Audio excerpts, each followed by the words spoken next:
semakin banyak lagi ya dibangkitkan Tuhan para apologet muda yang cakep-cakep dan cerdas-cerdas dan pintar-pintar untuk membantah tuduhan-tuduhan palsu. Para polemikus berusaha menafsir ayat-ayat Alkitab dengan senak jidatnya, menyerang iman kekristenan demi membenarkan iman mereka.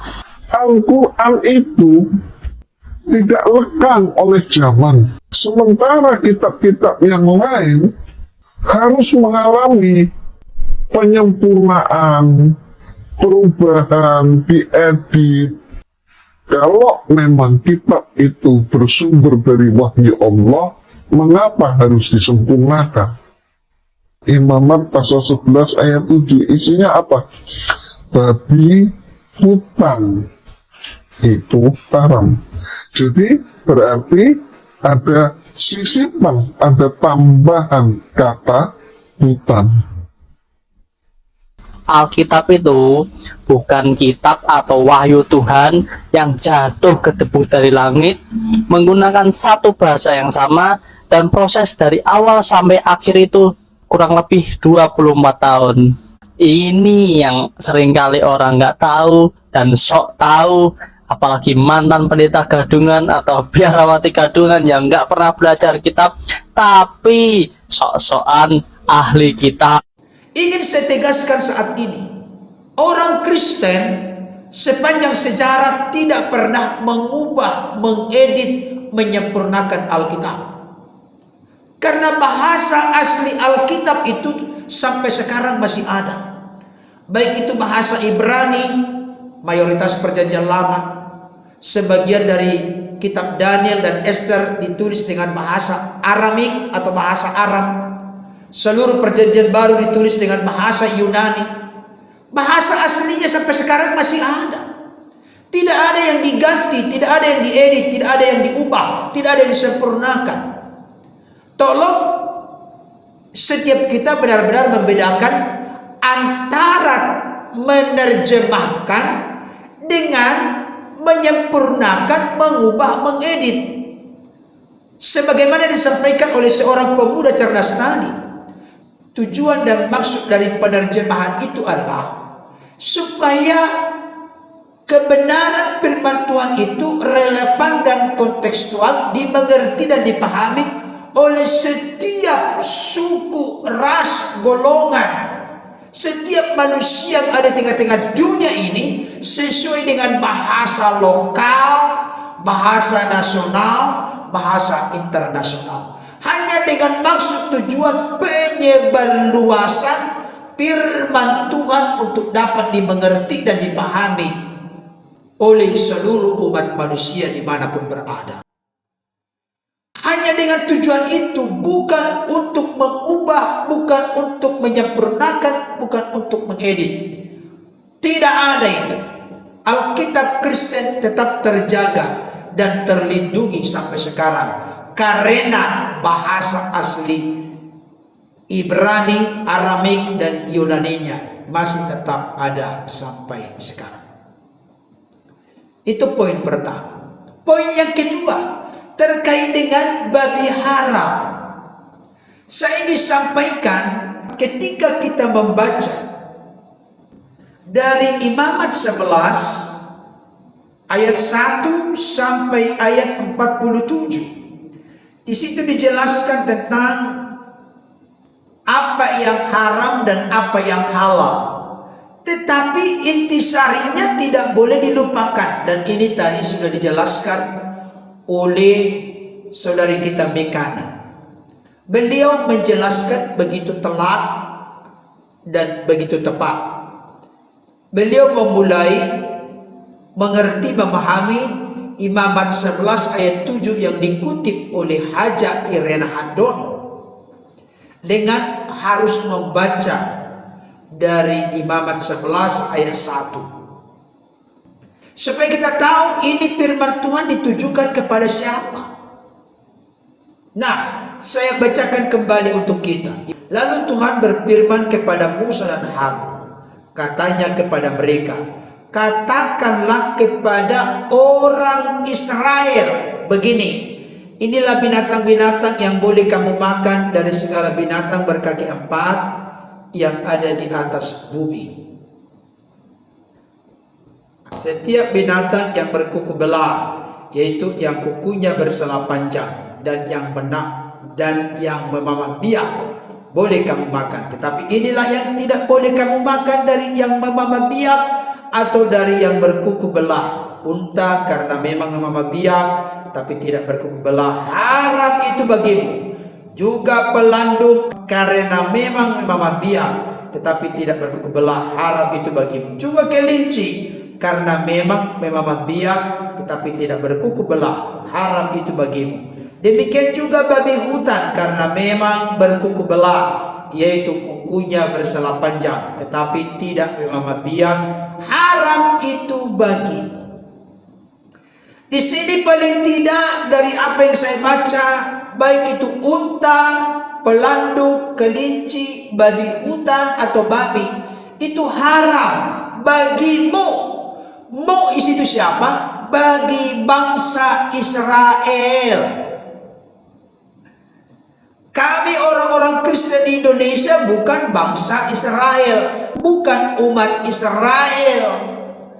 Disinilah gagal paham banyak polemikus Muslim atau Islam, termasuk model seperti Haja Irena Handono. Jelas dan clear di sini terkait dengan halal dan haram ini merujuk kepada bangsa Israel. Kenapa hal itu penting? Kita tahu bersama dalam konteks imamat, bangsa Israel masih ada di padang gurun, di mana mereka dalam proses menuju ke tanah Kanaan. Jadi mereka sebagai umat pilihan Allah yang dicintai, dikasihinya, harus dibedakan dengan cara pola hidup dari bangsa-bangsa lain di sekelilingnya, di sekitarnya. Itu maksudnya. Dan ini secara spesifik dikhususkan kepada bangsa Israel. Oleh karena itu saya ingin tegaskan kepada kita supaya jangan gagal paham orang-orang di luar kekristenan, khususnya model-model seperti Haja Irena Handono. Saya mau sampaikan, banyak orang salah paham apakah hukum-hukum dan peraturan-peraturan di dalam perjanjian lama masih berlaku atau sebenarnya tidak berlaku lagi. Untuk menjawab pertanyaan ini, termasuk juga kekeliruan dan kesalahan berpikir, mengerti, memahami dari seorang Haja Irena Handono, termasuk juga para polemikus yang lain. Kita harus membedakan hukum-hukum di perjanjian lama dan senantiasa membaca segala sesuatu di dalam perjanjian lama dalam terang perjanjian baru. Ini penting. Kita membaca, mengerti perjanjian lama tidak boleh dilepaskan, dipisahkan dari terang perjanjian baru. Kepada saudara-saudaraku di luar kekristenan, supaya engkau jangan gagal paham lagi, hukum-hukum Israel itu dibagi 3. Yang pertama hukum moral, kedua hukum seremonial, yang ketiga itu hukum yudisial, hukum sipil.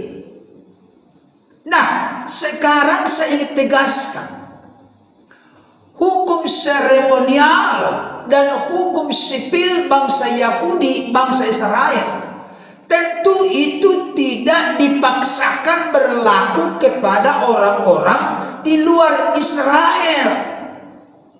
Tapi kalau hukum moral secara khusus spesifik, Dekalog 10 hukum, 10 perintah Tuhan, itu adalah hukum moral yang mengikat seluruh umat manusia, siapapun dan dimanapun berada. Itu intinya. Jadi kalau hukum seremonial dan hukum sipil atau hukum yudisial itu tidak dipaksakan harus berlaku kepada orang-orang Kristen atau orang-orang di luar Yahudi atau bangsa Israel. Tapi hukum moral tetap masih berlaku sampai sekarang. Hormatilah ayahmu dan ibumu, jangan mencuri, jangan membunuh, jangan bersaksi dusta, dan seterusnya. Itu berlaku sampai sekarang. Tapi hukum seremonial itu tidak harus dipaksakan kepada orang-orang di luar Israel.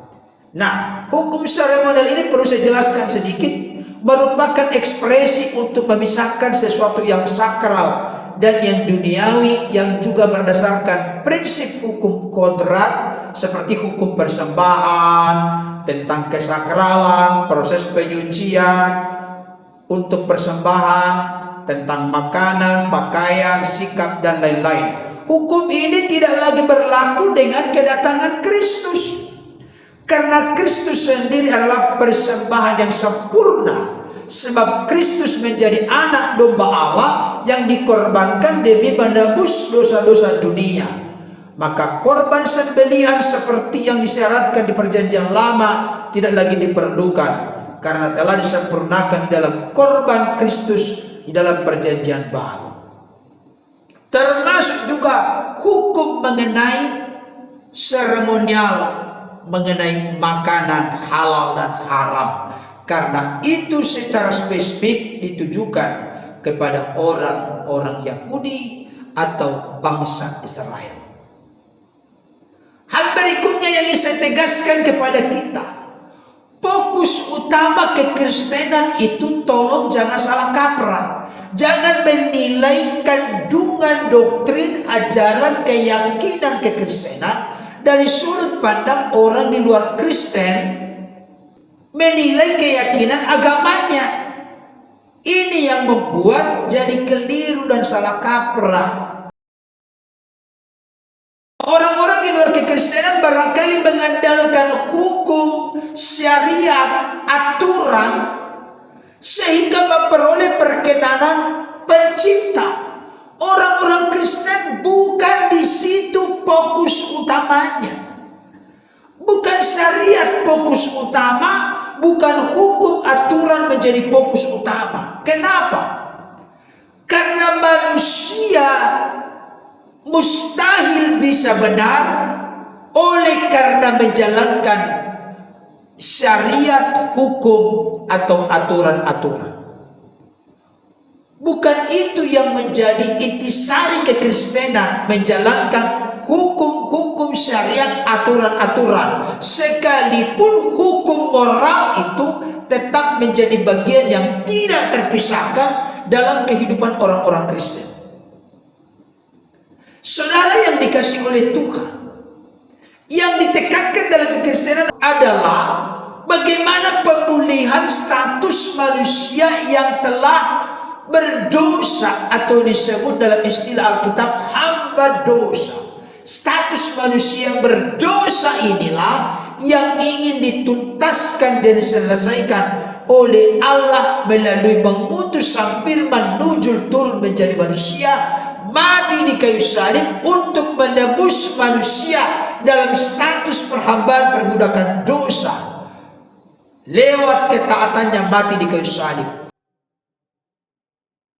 Dosa pemberontakan, dosa ketidaktaatan kita ditebus, sehingga oleh karena karya pengorbanan Kristus yang kita akui dan percayai, terima dalam hidup kita, maka kita dimungkinkan, dimampukan untuk hidup benar di mata Bapa, di mata Kristus, di mata Roh Kudus. Berikutnya, seperti yang sudah dikutip oleh Mikana tadi, bahwa yang masuk ke dalam mulut bukan hal itu yang membuat haram atau najis seseorang, tetapi apa yang keluar dari mulut. Saya ingin tegaskan hal ini melalui kebenaran firman Tuhan yang memberikan penegasan dari Markus 7 ayat 18 sampai 23. Dikatakan begini, saya bacakan dengan cepat. Maka jawabnya, apakah kamu juga tidak dapat memahaminya?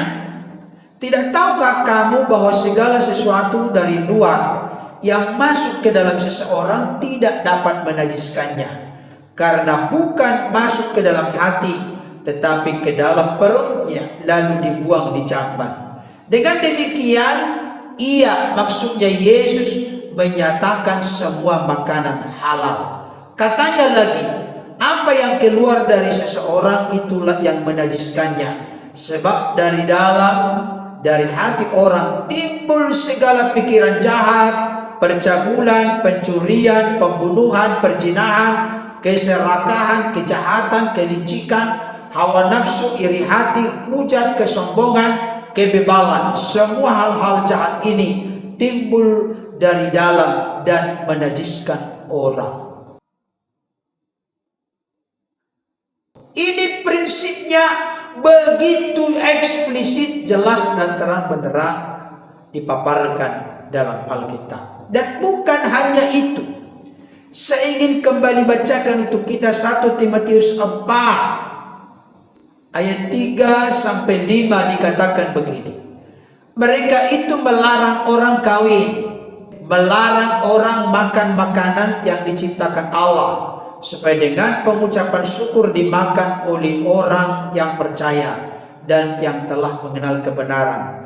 Karena semua yang diciptakan Allah itu baik, dan suatu pun tidak ada yang haram jika diterima dengan ucapan syukur, sebab semuanya itu dikuduskan oleh firman Allah dan oleh doa. Ini sangat jelas dan terang benderang. Bahkan Roma 14 ayat 17, ayat yang sangat populer di kalangan kekristenan, berkata begini: sebab kerajaan Allah bukanlah soal makanan dan minuman, tetapi soal kebenaran, damai sejahtera, dan sukacita oleh Roh Kudus. Jadi orang Kristen itu tidak membuat fokus utamanya tentang makanan dan minuman. Karena kerajaan Allah, jikalau Allah ingin memerintah dan berkuasa atas hidup kita, bukan ditentukan oleh makanan dan minuman, tapi oleh kebenaran, damai sejahtera, dan sukacita oleh Roh Kudus. Jadi ingin saya tegaskan kepada saudara-saudaraku di luar kekristenan, khususnya model-model polemikus seperti model Haja Irena Hardono. Saya mau sampaikan, usul saya, berhentilah membahas dan mengulas doktrin ajaran kekristenan, karena Anda tidak mampu untuk mengerti, memahami itu. Sibuklah dengan keyakinanmu yang baru, doktrin ajaranmu yang baru, kepercayaanmu yang baru.